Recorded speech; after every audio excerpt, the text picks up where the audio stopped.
गुरुर्ब्रह्मा गुरुर्विष्णु गुरुर्देवो महेश्वर गुरुर्साक्षात् परब्रह्म तस्मै श्री गुरुवे नमः। मैं अपने गुरुदेव महादेव के चरणों में कोटि कोटि प्रणाम करती हूँ। माँ भवानी के चरणों में कोटि कोटि प्रणाम करती हूँ। अपने गुरुदेव महादेव का कोटि कोटि धन्यवाद करती हूँ। सभी देवी देवताओं के चरणों में कोटि कोटि प्रणाम करती हूँ। 3 सूत्र के दाता भ्राता श्री हरेंद्र नंद भैया के चरणों में कोटि कोटि प्रणाम करती हूँ और उनका कोटि कोटि धन्यवाद करती हूँ, जिन्होंने हम सभी को गुरु के 3 सूत्र देकर शिव शिष्यता का मार्ग दिखाया। उन्हीं के द्वारा लिखी गई पुस्तक आओ चलें शिव की ओर में से आज मैं आप लोगों को सुनाऊंगी। नमः शिवाय। नमः शिवाय। नमः शिवाय। नमः शिवाय। सभी गुरु भाई बहनों के चरणों में कोटि कोटि प्रणाम करती हूँ और सभी का कोटि कोटि धन्यवाद करती हूँ। नमः शिवाय। भारत की सांस्कृतिक एवं आध्यात्मिक परंपरा विश्व की सर्वाधिक प्राचीन परंपरा है। इस परंपरा में बहुमूल्यवान धरोहर है शिव की अवधारणा।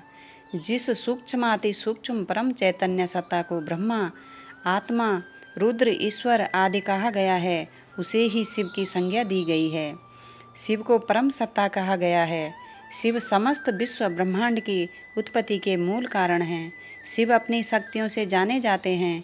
वे शक्ति के जनक हैं। कहा गया है या शक्ति शिवस्य शक्ति। जो भी शक्ति है वह शिव की शक्ति है। शिव की इच्छा ही शक्ति है। शिव इच्छा बलियसी अर्थात शिव की इच्छा अत्यंत बलशाली है। उनकी इच्छा इतनी बलवती है कि वे जैसे ही इच्छा करते हैं वह तत्क्षण मूर्त हो जाती है। सृष्टि के मूल में है उस महेश्वर की इच्छा। कुम्हार मिट्टी के बर्तन बनाने के निमित्त कुलाल चक्र घुमा देता है। थोड़ी सी मिट्टी रहती है और वह उस पर हाथ लगा देता है। कुम्हार का हाथ हिलता नहीं है और कुम्हार की इच्छा के अनुरूप कभी गिलास, कभी हांडी और कभी घड़ा तैयार हो जाता है। काल चक्र घूम रहा है और सृष्टि की उत्पत्ति, स्थिति और लय का कर्म पल प्रतिपल चलता जाता है। जगत का चक्र भी चलता रहता है और महेश्वर शिव परम शांत रहते हैं। वहाँ आवेश रहित आवेश है। जगत की उत्पत्ति के पूर्व महाशून्य था। शिव अपनी शक्ति के साथ अव्यक्त अवस्था में अवस्थित थे। शिव के अंदर इच्छा का आविर्भाव हुआ। अकोहम बहुश्याम अर्थात मैं एक से अनेक हो जाऊं, इस इच्छा के प्रकट होते ही शिव और शक्ति की संयुक्त सत्ता से इच्छा का अस्तित्व हुआ। अव्यक्त शक्ति अब व्यक्त हुई। शक्ति सत्ता का प्रकटीकरण इच्छा के रूप में हुआ। इच्छा तरंग के रूप में थी। उस महेश्वर की इच्छा से महाशून्य में एक तरंग उत्पन्न हुई। विदित है कि इच्छा में तरंग होती है। इच्छा की इन तरंगों में शब्द रहित अंतर्निहित सृष्टि की इच्छा थी। स्वाभाविक रूप से सृष्टि की इच्छा में पालन और लय समाहित थे।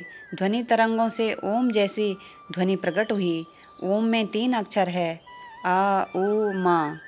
आ सृष्टि की उत्पत्ति, उ सृष्टि का पालन और माँ सृष्टि के लय की शब्द रहित ध्वनि है। माना जाता है कि ओम शिव शक्ति संयुक्त सत्ता की उस समय की ध्वनि तरंगे हैं जब 5 तत्व और 3 गुणों का निर्माण नहीं हुआ था और सृष्टि अमूर्त थी। कहा जाता है कि अमूर्त शिव शक्ति सत्ता का ओम सृष्टि के मूर्त होते ही नमः शिवाय हो गया। इसीलिए इसे शिव का प्राण मंत्र कहा जाता है।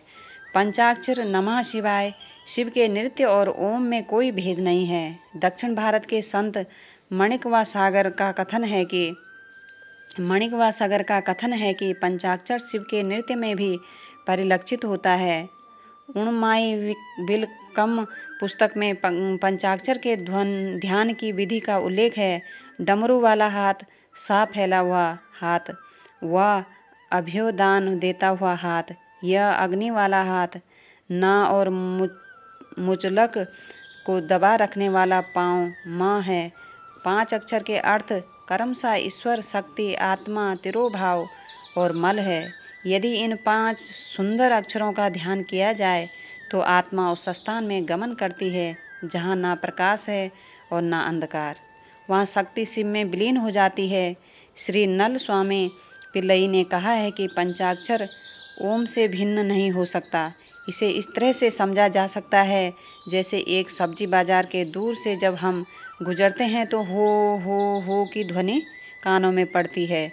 हो का प्रत्यक्ष रूप से कोई अर्थ नहीं, यह मात्र ध्वनि है। किंतु जैसे जैसे बाजार के निकट हम पहुँचते हैं, हो की ध्वनि में अंतर्निहित शब्द सुनाई पड़ने लगते हैं। कोई पूछता है आलू का भाव क्या है, कोई पूछता है टमाटर का भाव क्या है।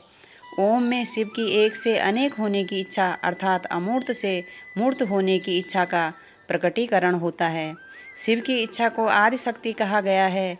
नमः शिवाय पंचाक्षर मंत्र ओम का ही व्यक्त रूप है। शिव पुराण की वायव्य संहिता में वर्णन आया है कि कलयुग में जब सारा संसार धर्म से विमुख हो जाएगा, उपदेश की प्रणाली नष्ट हो जाएगी और गुरु शिष्य परंपरा भी जाती रहेगी। ऐसी स्थिति में मुक्ति का उपाय एकमात्र भगवान शिव का पंचाक्षर मंत्र नमः शिवाय ही होगा। पंचाक्षर मंत्र में किसी प्रकार का प्रतिबंध नहीं है। नमः शिवाय का आविर्भाव प्रथमतः शिव के माध्यम से हुआ है, इसीलिए यह शिव के ही स्वरूप का प्रतिपादन करने वाला है। शिव इस मंत्र के देवता हैं। अपवित्र या पवित्र व्यक्ति के जप करने पर भी यह मंत्र निष्फल नहीं होता। इस मंत्र के लिए लग्न, तिथि, नक्षत्र, वार और योग आदि का विचार अपेक्षित नहीं है।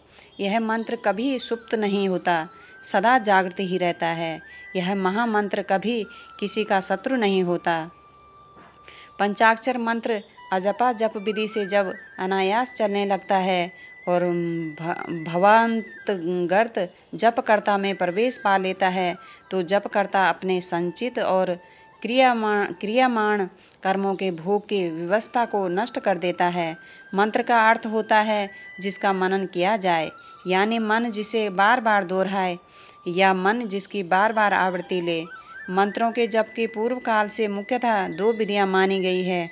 जप भी 3 प्रकार का माना गया है, किंतु यहाँ मानसिक जप का उल्लेख किया जा रहा है। मंत्रों की जप की चिर परिचित विधियों में एक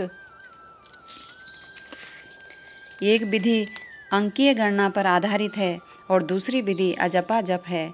जो मंत्र सांस की गति पर गतिमान होते हैं वे ईश्वर प्राप्ति के धारक माने जाते हैं। ईश्वर की प्राप्ति सर्व साध्य है। अतएव मंत्र का अनिर्निश मनन अथवा जप आजीवन किए जाने का प्रावधान है। मन जब श्वास के साथ नहीं चलकर मंत्र के चैतन्य में ठहर जाता है तो मंत्र के देवता से मन का सानिध्य होने लगता है। सांसों की माला भी रुद्राक्ष की माला 108 के मानिद होती है। रुद्राक्ष की एक माला में 108 दाने होते हैं, जिसकी गणना पूर्व से निर्धारित रहती है। 108 का अंक स्थान और काल को इंगित करता है। स्थान 4 दिशाओं से निर्धारित किया जाता है एवं काल की गणना 27 नक्षत्रों से की जाती है। 108 का अंक स्थान और काल के अंकीय गुणनफल का परिणाम है। मंत्र का जप करता पात्र होता है। स्थान, काल और पात्र कर्म बंधनों के भोग के अपरिहार्य अंग है। जपकर्ता गुरु प्रदत्त मंत्र एवं मंत्र का देवता जब एक रूप हो जाता है तो कर्म बंधनों के क्षय की स्थिति प्रकट होती है। नमः शिवाय, नमः शिवाय, नमः शिवाय, नमः शिवाय।